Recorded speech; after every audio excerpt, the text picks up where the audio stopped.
Capítulo 12. Un regimiento de tropas de Texas marchaba por la calle y, al regresar a su oficina, Juan se unió a la multitud reunida para contemplar el desfile a la luz indecisa del atardecer. Algunas de las damas jóvenes de la capital ofrecían tabaco, dulces, jamón y otros obsequios a los soldados. Oiga, capitán, dijo en voz alta a Juan uno de los que desfilaban. Venga con nosotros. Pronto entraremos en combate. No era otra cosa que una broma inocente, pero a Juan le dio en la llaga. Sin duda, para el soldado, él era un hombre en perfecta salud y de uniforme que se encontraba en Richmond en vez de estar en el frente. Fingió no haber oído y enderezó cuanto pudo el brazo lesionado, mientras una de las jóvenes, arrebatando al soldado el paquete de tabaco que acababa de darle, decía: ¿No le da vergüenza? ¿Acaso no ve que el capitán ha sido herido? Espere a demostrar que es tan valiente como él, antes de fanfarronear. Había en esa voz animosa algo que hizo a Juan pensar en Missy. Sin embargo, el soldado tenía razón. ¿Por qué no participaba él resuelta e íntegramente en la guerra? Una melancolía indefinible le invadió. Le entristeció pensar que, en gran parte, esa guerra consistía en la defensa de algo que él creía indefendible. Mas era preciso dejar eso de lado y preguntarse por qué no iba a luchar al frente. Carlitos Red había muerto en Manassas y Santiago Wendover había perdido una pierna. La lucha impersonal era ahora algo personal y destruía para siempre un concepto y una forma de vida. Sus agitados pensamientos se detuvieron de pronto cuando vio el carruaje de los Stanhope manejado por el cochero del coronel. Se le ocurrió que Lidia estaría en él y siguió su primer impulso de bajar a la calzada para verla. Un vistazo le bastó para comprobar que se equivocaba y que en el coche iba Arabella con un hombre de uniforme, Neville Monckton. Juan se volvió para no ser reconocido y, regresando a la acera, reanudó apresuradamente su camino. Estaba furioso. Era cierto que se consideraba lícito y hasta patriótico que una joven saliera con algún cortejante recién llegado del frente, sin estar acompañada por una persona mayor, pero no de noche en un coche cerrado, y dentro de pocos minutos sería noche. Qué muchacha tonta, imperdonablemente tonta.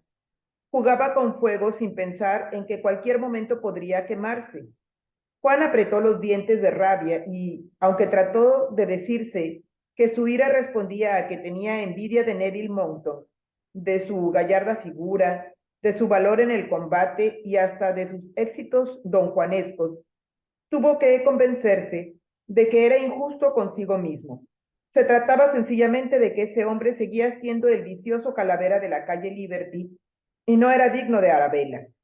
Él sentiría lo mismo si la muchacha fuera Missy, aunque si fuera ella, pediría por cierto cuentas a ese sujeto. Ya se vio buscando a Neville y provocándole a duelo. Esta vez no dispararía al aire. Hasta que reaccionó como si despertara de un sueño y comprendió que en ese momento era un tonto él también. Si algo le pasaba a Arabella, lo tendría merecido. Al entrar en su despacho, vio que Rawlins continuaba revisando papeles. Habían encendido la estufa y el ambiente de la habitación en que trabajaban los empleados estaba sofocante y enrarecido. ¿Todavía aquí, señor Rawlins?, le dijo. ¿Por qué no se ha ido a su casa como los demás? Inmediatamente lamentó su torpeza, pues Rawlins no tenía casa y había sido autorizado, a petición suya, a dormir en el subsuelo. En la pensión más barata le cobrarían $90 por mes y él no podía pagarlos. Son las estadísticas de enero, capitán, explicó. Los informes de Carolina del Sur se habían extraviado porque Abernathy los adjuntó a las solicitudes de Nueva Orleans para diciembre, que el coronel Stanhope pidió le llevaran para verlas. Yo pensé que puesto que había comenzado y con todo el trabajo que se acumula, miró a Juan evasivamente con su ojo nublado. ¿Qué otra cosa podía hacer? ¿Andar por las calles? ¿Escribir una carta más a los suyos? Su rostro afilado y su mentón prominente hicieron que Juan recordara a Wilson, el capataz de Deerskin. Voy a tomar un whisky antes de firmar las cartas, le dijo. ¿Quiere acompañarme? Con mucho gusto, capitán. En su escritorio estaba todo lo que espera la firma. En su escritorio está todo lo que espera la firma. Y si tiene unos minutos disponibles, hay otro problema en el depósito de Nueva Orleans del que quisiera hablarle. Primero vamos a tomar ese trago. Se había apagado el fuego en la estufa de su despacho, pero este seguía excesivamente cálido y desagradable. Juan abrió la ventana y entró una ráfaga del fresco aire nocturno, junto con varias voces aguardentosas que trataban de cantar un aire popular de sentimentalismo barato. Los viejos amigos se han ido. Se dirigió a su escritorio, tomó una botella y 2 vasos y sirvió whisky para ambos. A su salud, capitán, dijo Rawlins y bebió con un estremecimiento. No debería hacerse mala cara cuando se toma whisky tan bueno como este, pero no puedo evitarlo. Mi padre solía decir que eso es para que recordemos las palabras de San Pablo. Un poco de vino para el mal de estómago. ¿No desea algo más, señor Rawlins? Gracias, capitán. Por mucho que me duela reconocerlo, esta gente de Virginia hace mejor whisky que nosotros. Creo que lo filtran a través de una capa de carbonilla. ¿En la región de usted lo hacen así, capitán? No, creo que no, señor Rawlins. No tenemos tanta paciencia. Vamos a ver, ¿qué le preocupa? ¿El superintendente Morris ha cometido un nuevo error? No sé si podría considerarse un error, capitán. Es el problema más enredado que he visto. Se trata de estas 3 solicitudes, si usted examina las firmas. Un momento.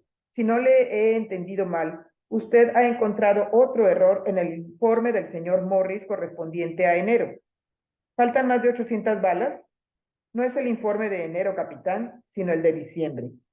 Juan comenzaba a sentirse confundido él también.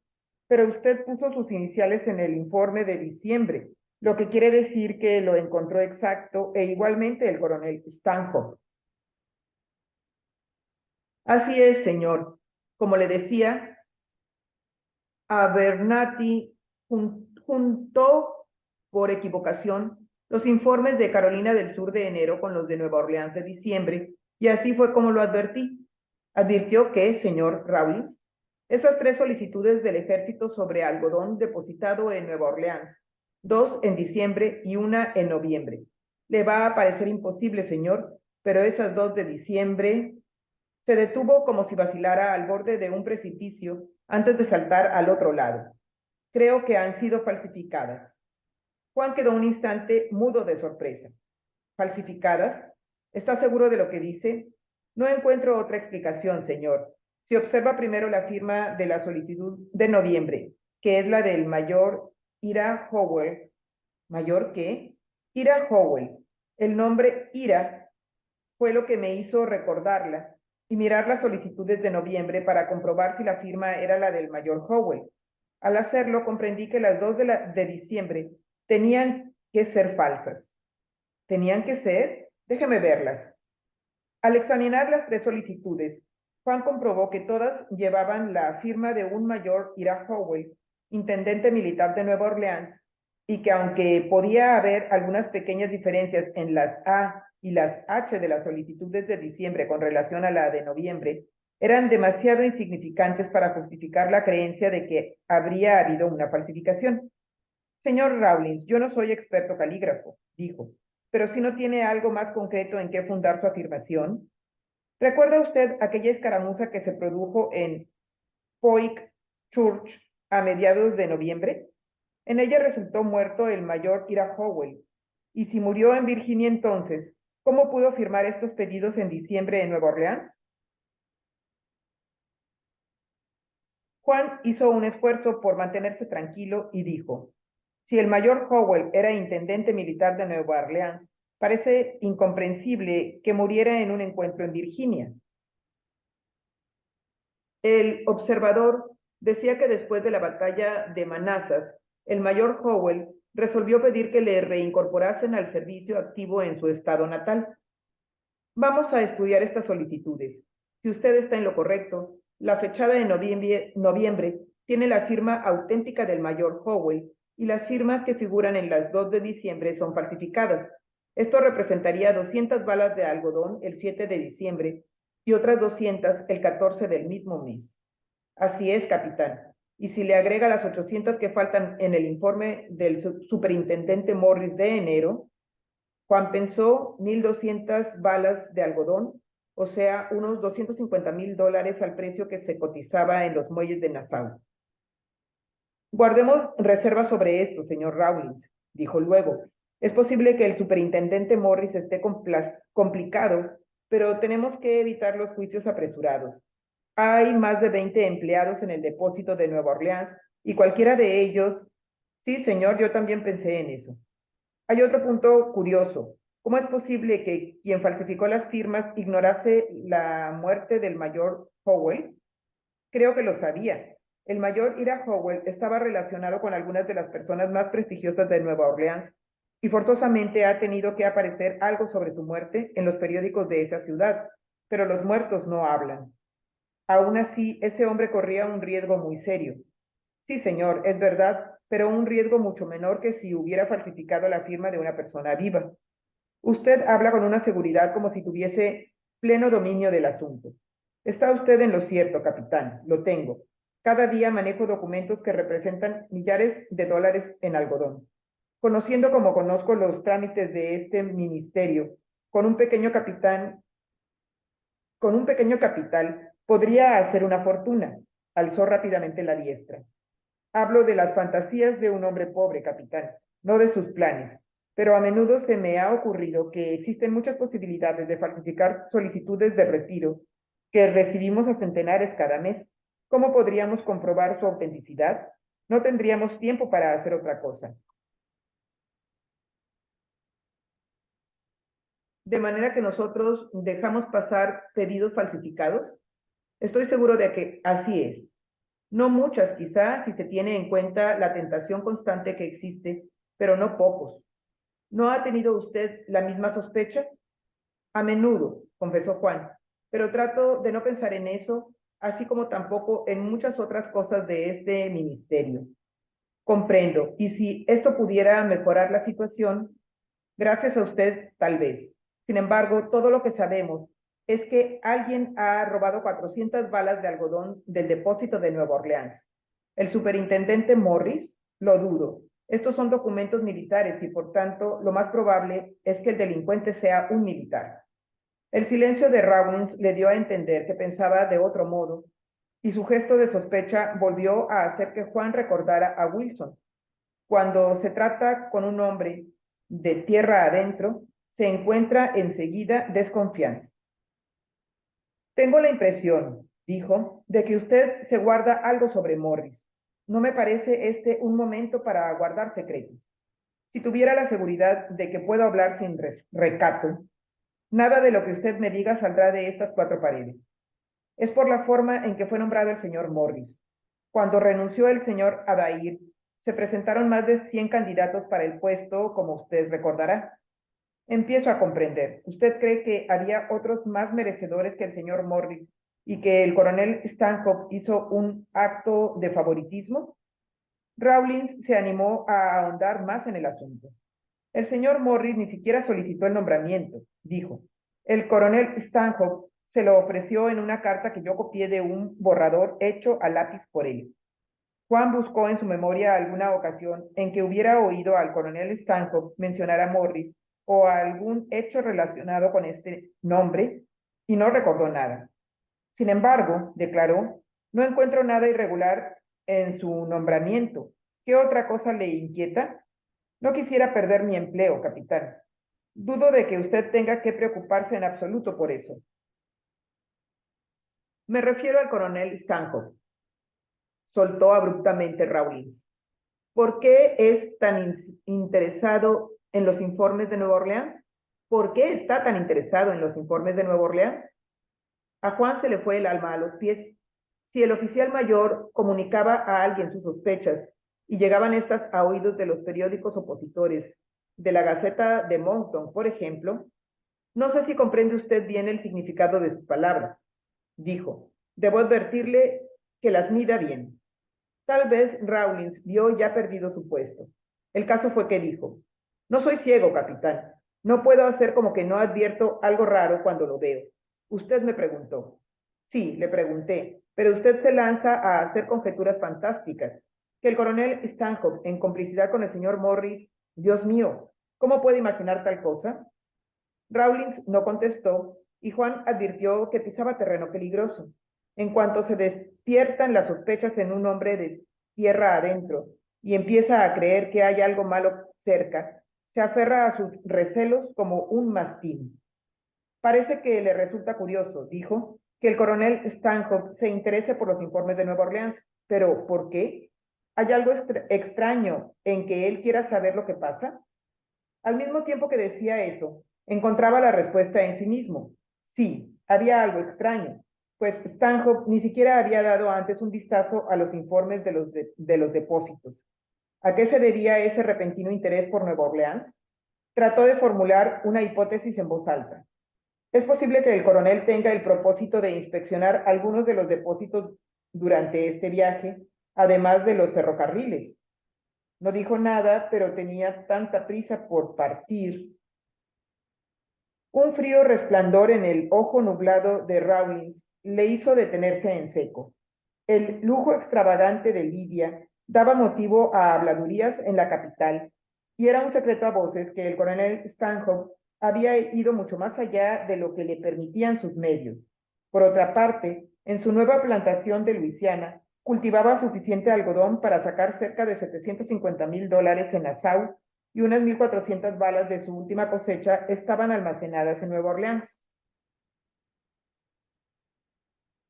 No creo que necesitemos continuar esta conversación.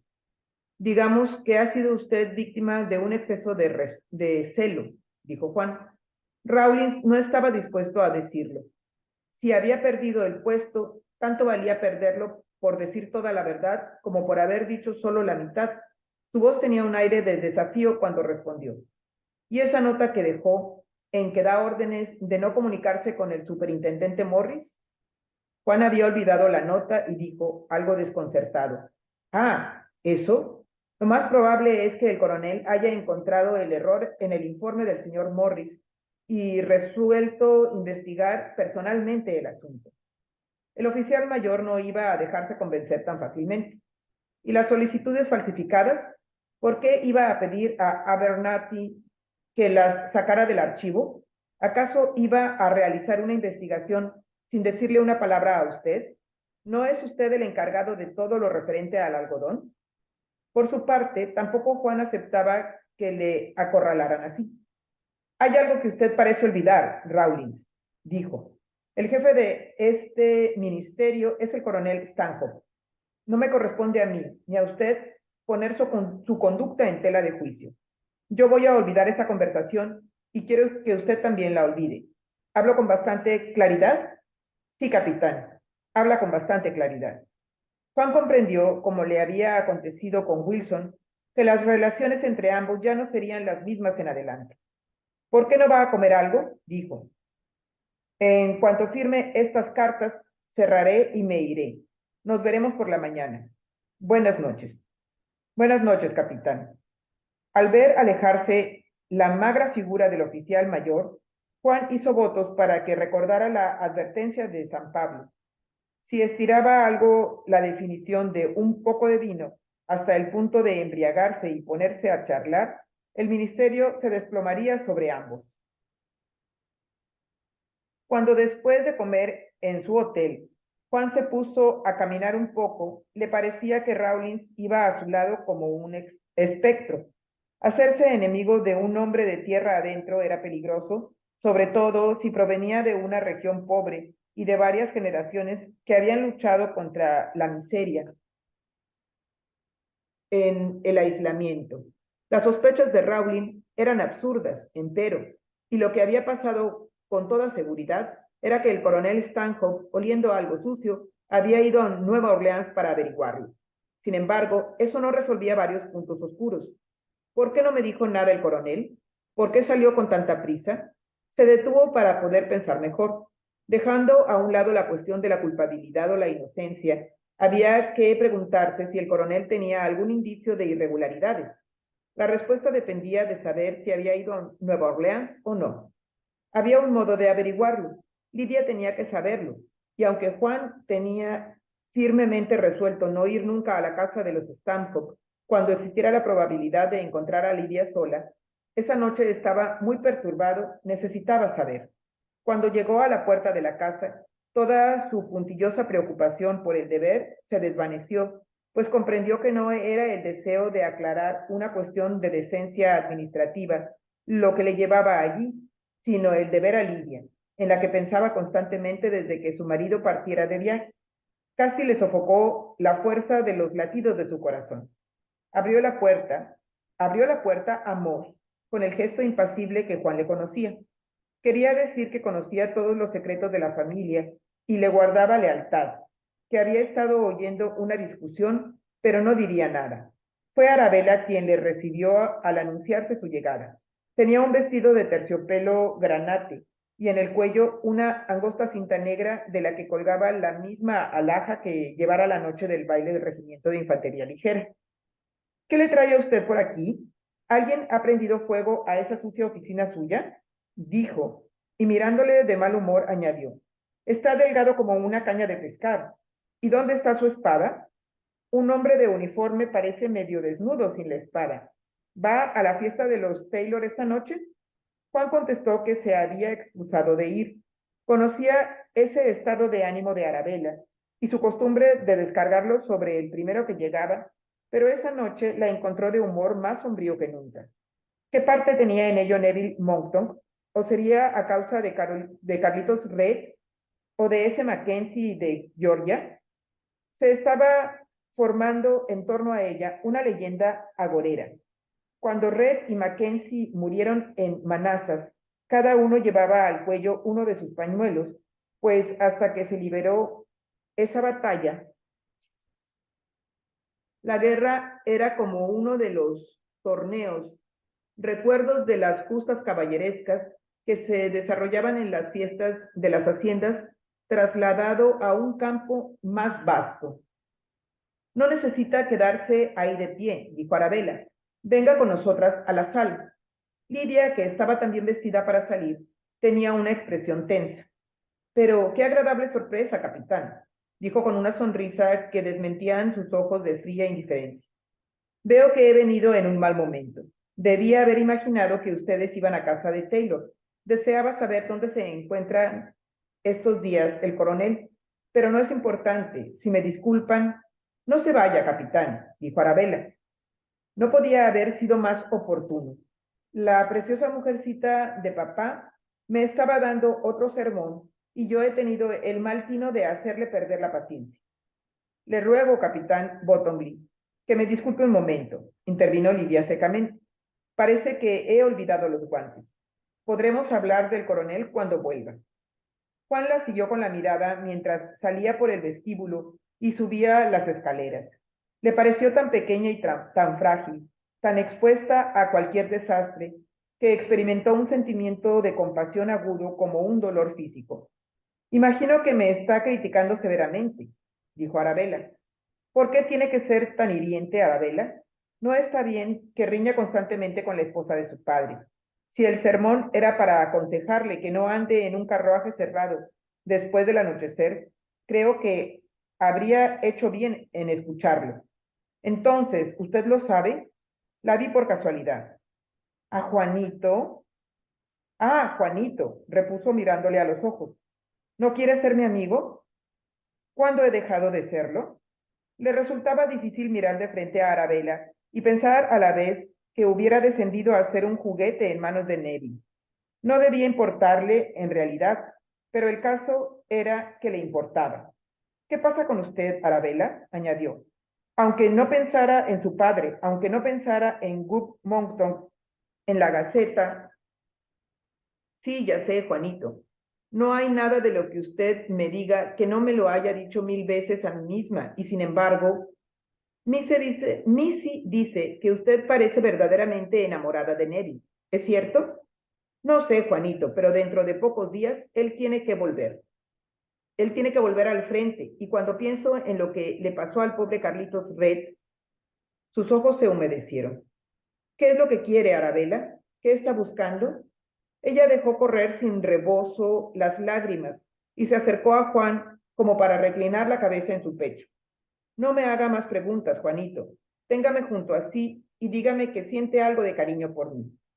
Preocupado por la idea de que pudieran encontrarlos en esa actitud de intimidad, él se mantuvo apartado y Arabella debió interpretar la prudencia como un rechazo. ¿A qué pedirle nada a usted? Exclamó. ¿Quiere saber si estoy enamorada de Neville? Pues sí, lo estoy. Es simpático y valiente y no anda tratando de avergonzar a la gente como un presuntuoso predicador yanqui. Si me lo pide, me escaparé con él. Y si usted se lo quiere decir a su querida amiga Lidia, con ese odioso gesto de ausente que tiene siempre, allá usted. Basta, ya ha hablado demasiado, murmuró Juan. Se oyeron los pasos de Lidia que descendía las escaleras con una risita nerviosa. Arabella, no. Con una risita nerviosa, Arabella dijo, a ver si convence a Missy de que venga a visitarnos. Todo lo que consigo hacerle contestar es que no puede dejar a su padre. Tratando de adaptarse a ese tono ligero, Juan respondió, haré lo que pueda por convencerla, pero es absolutamente cierto que Missy no puede dejar solo a papá, pues él no ha logrado restablecerse por completo del catarro que tuvo hace más de un año. En la puerta apareció Lidia con un par de guantes en la mano. Tiene que venir a vernos más a menudo, capitán Bottomley, dijo. Usted consigue poner a Arabella de buen humor. Esbozó otra sonrisa con la misma expresión glacial en los ojos. Es verdad, replicó Arabella. Me pone de buen humor porque es el amigo más antiguo y más fiel que tengo.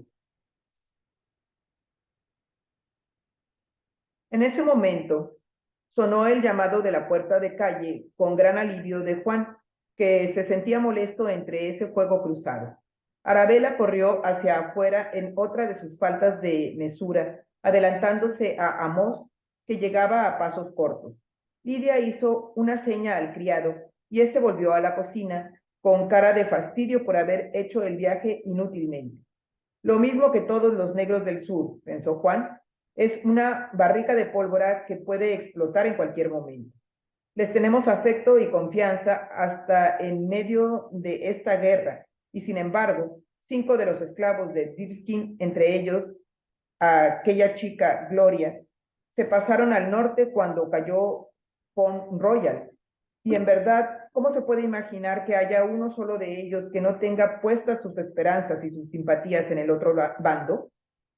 Arabella regresó a la sala con un joven apuesto oficial que llevaba el uniforme de uno de los aristocráticos regimientos de caballería de Virginia y estaba a todas luces prendado de la muchacha. Una vez hechas las presentaciones, explicó que su tía abuela lo esperaba afuera debido a que le era difícil subir y bajar del carruaje. A Juan le hizo buena impresión el mozo, aunque podía achacársele un poco del estiramiento característico de su casta.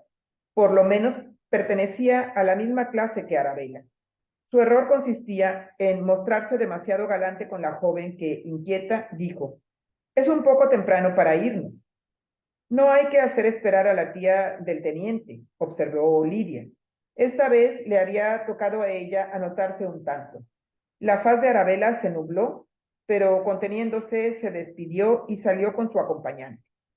Temo haber enfadado a Arabella otra vez, dijo Lidia con acento de resignación.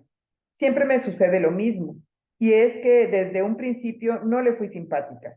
No ha tomado usted a mal que los despachara, ¿verdad? El senador Fenchurch ha quedado en llevarme a casa de los Taylor y estará aquí de un momento a otro. Se sentó en un sofá, arregló los pliegues de su vestido y continuó, con un tono de ansiedad reprimida que resultaba extraño. Usted dijo que tenía interés en saber dónde se encuentra actualmente el coronel. ¿Ha pasado algo? Mi oficial mayor, Rawlins, ha tropezado con lo que parece ser una serie de irregularidades en el depósito de Nueva Orleans. ¿Sabe usted si el coronel tenía el propósito de ir allí? Tal vez sea necesario que me ponga en comunicación con él. Lidia se convirtió en la imagen del pánico y Juan recordó a la mujer de Lot. Se puso a temblar y palideció tanto que las 3 pequeñas pecas de la nariz sobresalían como una cicatriz. Juan sintió un vacío en la boca del estómago. Sin duda era ella quien había hecho que el coronel Stanhope comprase cultivos algodoneros en Luisiana, de los cuales provenían las 1,400 balas acreditadas a su cuenta en Nueva Orleans. A su codicia se sumaban la enorme influencia que ejercía sobre Stanhope y la precaria situación económica de éste, y el cuadro estaba completo en toda su siniestra significación. Y lo increíble era que Juan se sentía atraído hacia esa mujer con tanta fuerza como siempre. Es muy probable que se aclaren las irregularidades, dijo. Sin embargo, de haber algo delictuoso y ser necesaria una investigación, el coronel podría hacerla al llegar a Nueva Orleans. El coronel no tiene el propósito de ir más allá de Mobile. No quiero ser alarmista, pero se trata de algo más que la desaparición de unas cuantas balas de algodón. Parece existir una maquinación que ha llegado a la falsificación de firmas. Mi temor más grande es que los periódicos se enteren, por lo cual pienso que debo comunicarme con el coronel y tal vez entonces él decida ir a Nueva Orleans. ¿Sabe usted dónde se aloja en Mobile? Lidia parecía a punto de ser presa de un ataque de histerismo. ¿Es absolutamente necesario?, gritó Cassie. ¿Acaso no está ya bastante recargado de tareas mi pobre marido? ¿No puede usted esperar a que vuelva? Solamente en tono jocoso podía decirse que el coronel tenía demasiado trabajo, y era por tanto evidente que Lidia solo trataba de ganar tiempo. Pasado el efecto inicial del golpe que sufriera y convencido ya de que el coronel se dedicaba al contrabando de algodón y de que Lidia tenía que ver en el asunto, Juan se puso a pensar en sí mismo. Era indudable que no podía permanecer más tiempo en el ministerio y que sus vínculos de amistad y de lealtad estaban rotos. Habiendo llegado a esa conclusión, trató de pensar en lo que haría después, pero su mente se distraía. Se inclinaba más bien a calcular lo que podría suceder a Arabella. Mas por fin entendió que su principal preocupación en ese momento era tratar de salvar a Lidia. En última instancia, la responsabilidad correspondía al coronel Stanhope y no a ella. Quizás tenga usted razón, dijo. Dejar pasar una semana no tiene mucha importancia. Veremos cuando regrese el coronel. Comenzó a vislumbrar una escapatoria. El fisco necesitaba moneda extranjera, y el coronel Stanhope podría muy bien presentarse en el Ministerio de Hacienda, decir que había estado vendiendo algodón por su propia iniciativa en beneficio del gobierno, y entregar como un gesto de patriotismo el dinero que hubiese obtenido. Muchas gracias, capitán, respondió Lidia.